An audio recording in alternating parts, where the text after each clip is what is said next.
Happy April, everyone. Wanted to make this quick video for you guys. I am on my way to go to a bookstore, buy some books. Not sure exactly where I'm going to go yet, but for those of you who have been following my channel for a while know that I'm a big advocate of reading and education and just, continuing to grow and better yourself. So I figured since I'm going to the bookstore today, I'm going to show you guys what kind of books that I read and what kind of books that I feel are important to, keep up to date with and things of that nature. So I wanted to bring you along with this little ride today. So stay tuned and thank you for tuning in.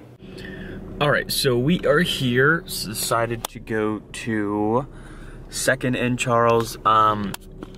Reason for 2nd and Charles, it's actually kind of out of my way from where I live.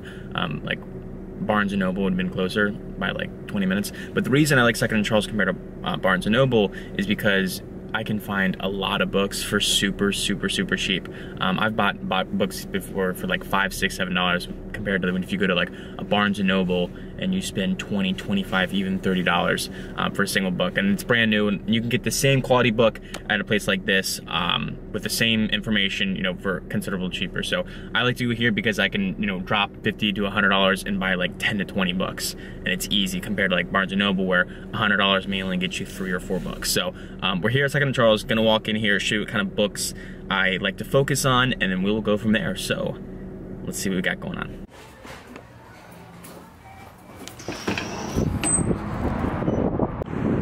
All right, so just got done at 2nd and Charles there for about 45 minutes. Bought a bunch of books, so let me show you what they had going on. So basically, I got 13 books on all kinds of different stuff. Got a whole bag of just all kinds of books. The deal that they had going on was pretty cool. You buy this little orange tote for 99 cents, it's $1, and anything that you can fit in the tote, you get 25% off. So before the discount, it was like $133. After, it was basically $100. So I saved $33. So I got 13 books for $100. That's basically a book for like $7.50, $7.60 a pop, something like that. So super good. I'll go and once I get back to my place, I will explain what kind of books I got and why I got them, and so on and so forth.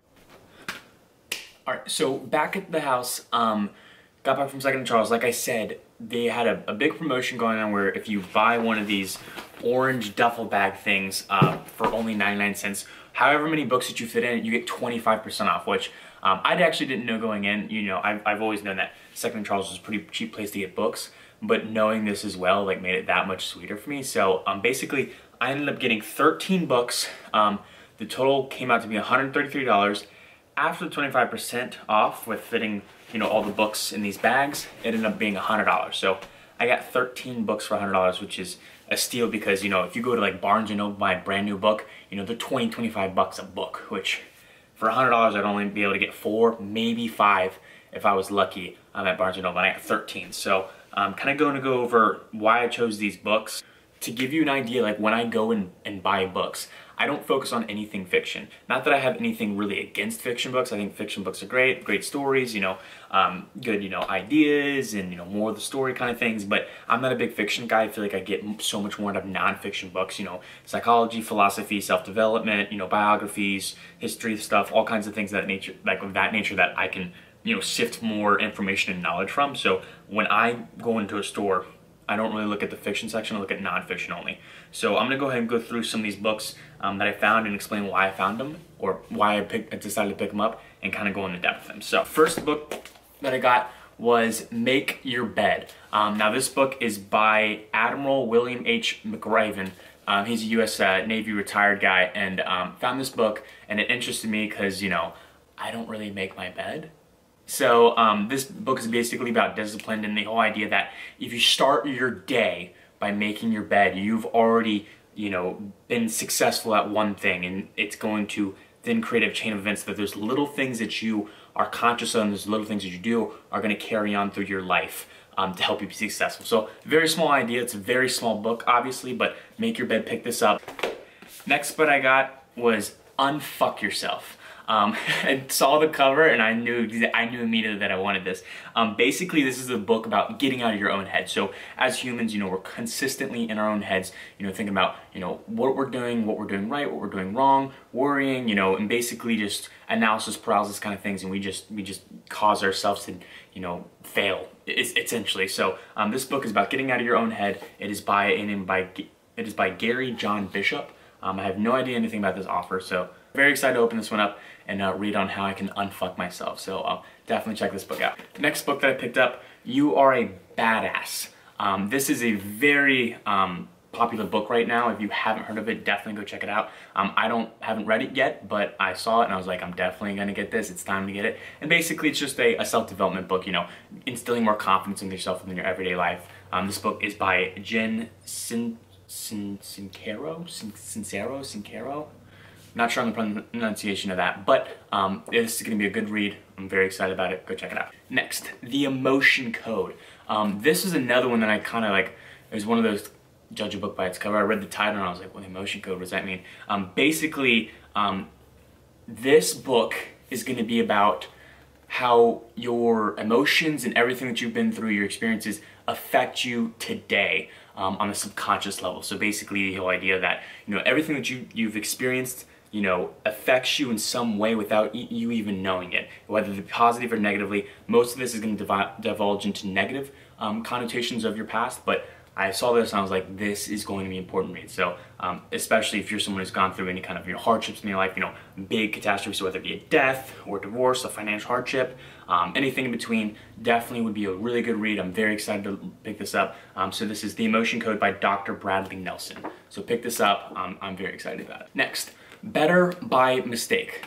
I like the erasers on it. Thought it looks pretty cool. This book is going to be about the unexpected benefits of being wrong. So, you know, we're all grown up, you know, or we're all raised on the idea that, you know, being wrong isn't necessarily good, and society, you know, puts shame on people who are wrong and make bad decisions, things of that nature. This book is basically kind of going against the grain, saying it's okay to be wrong, and I'm going to show you how being wrong and the appropriate way to approach that, and how you can turn the negative into a positive, essentially. So very excited about this book. We'll see how it goes. Next, The Global Achievement Gap. I saw this and I got on it really, really quick. Basically, this is the idea on why our best schools are not as beneficial as they should be to our children. So basically, it's about education, right? And how the whole education system is flawed, and it's not very beneficial in today's society as it was, you know, 100, 200 years ago. Things have changed, and basically it interviews, you know, businessmen and leaders and things of that nature on how we can better educate our students and, you know, get them set up to be successful in today's ever-changing society. So very excited about this. I'm a very, very big advocate of education, as you guys know. Well, I got these books, and I'm very excited to see what kind of gaps and flaws we have within our education system and how I can help my children in the future. So definitely excited about this one. Next, this one, I saw this. This is actually my book list of books to read. It's The 7 Habits of Highly Effective People by Stephen R. Covey. So I'm very excited about this. Basically, 7 habits of successful people and why you should carry out these habits throughout your life. Another self-development book. You know, it's basically in the cover, you know, 7 habits of highly effective people. So there's a lot of good reviews on this book, so excited to read it. It's definitely a New York Times bestseller, and it's 25 million copies sold, so definitely a good book. Next, The Subtle Art of Not Giving a Fuck. For some reason, I picked up a couple of books today that had the word fuck in it. I'm not sure exactly where my head is at emotionally, but, well, maybe you can figure it out. Basically, this is a very popular book in 2017, 2018.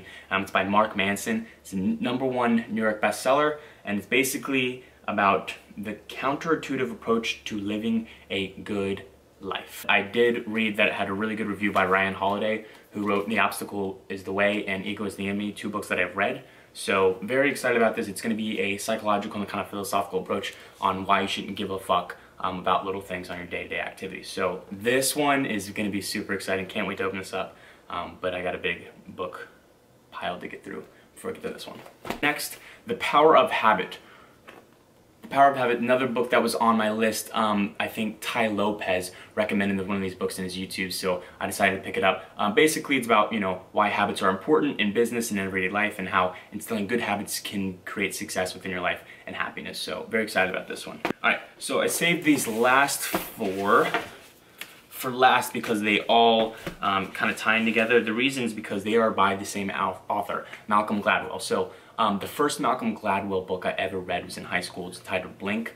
Malcolm Gladwell is really big into psychology and social sciences, basically studying you know, the mind and, you know, creative thinking and why as humans we do different things, and storytelling. He's a very, very interesting guy. I've seen a couple TED Talks by him, but he's just a really interesting guy that I kind of took a liking to pretty quickly. So I got 4 of his books, David and Goliath. Basically this book is about the idea that the story behind David and Goliath isn't really what we think it is. We think that David was the underdog, and in fact Goliath was the underdog in the story of David and Goliath. And this kind of goes through, you know, storytelling and how storytelling can affect your perception and things of that nature. So very excited about this one. The other one is The Tipping Point. This is basically the idea that how small things can make a big difference, kind of like a domino effect. So very excited about this book as well. Next one, What the Dog Saw. To be honest with you, I don't know what this book is about. I know it's a Malcolm Gladwell book, and I know I'm gonna like all these other books, so I was like, hey, I like Malcolm Gladwell, gonna get this book as well. Not sure what this one's about. I'm gonna find out. I'll let you guys know in the future when I read it. And last but not least, Outliners. Not sure exactly what this book is about. It says the story of success, so I'm gonna have to guess that it probably has to do something with success and how being an outlier is good, right? Being unique, being an individual, you know, striving for what you want in life, and just sticking out like a sore thumb can sometimes be a good thing. So that's what I'm gonna assume this is a book about. I'm not sure if you've read it, let me know how it is. So those are the books that I picked up, 13, lots of different information, very excited about it. Basically, the reason I wanted to create this video for you guys is because I think it's really important to read and continually educate yourself and grow as an individual. You know, a mind full of conclusions has no room to grow. I'm a very big believer in that, so consistently trying to fill your head with more knowledge of different things, up-to-date stuff, even older stuff is really good. So go pick up some of these books, you know, get uncomfortable. You know, if you're someone who doesn't have a whole lot of money, you do not have to buy $25, $30, $45 books at Barnes & Noble. You can easily go to Second and Charles and obviously drop $100 and get 13 books. That's a lot of books, especially because I'm only reading a book maybe once a month. If I'm actually consistent, haven't been consistent in a couple months, that's not good. But these books will definitely get me to the fall, maybe even winter time. So go to Second Charles, you know, bring, I don't know, 40, 50 bucks with you, you probably get 4 or 5 books out of it. So go check out Charles, pretty cool place. And I hope you guys find some books. I hope this gives you some reading ideas. I've had a couple people who have asked me about what kind of books I read and what they should, you know, look for self-development. So these are some good ideas, you know, to kind of focus on. So hopefully you guys enjoyed this video. If so, please hit like at the bottom, subscribe if you have not yet, and I'll see you guys in the next video. Take care.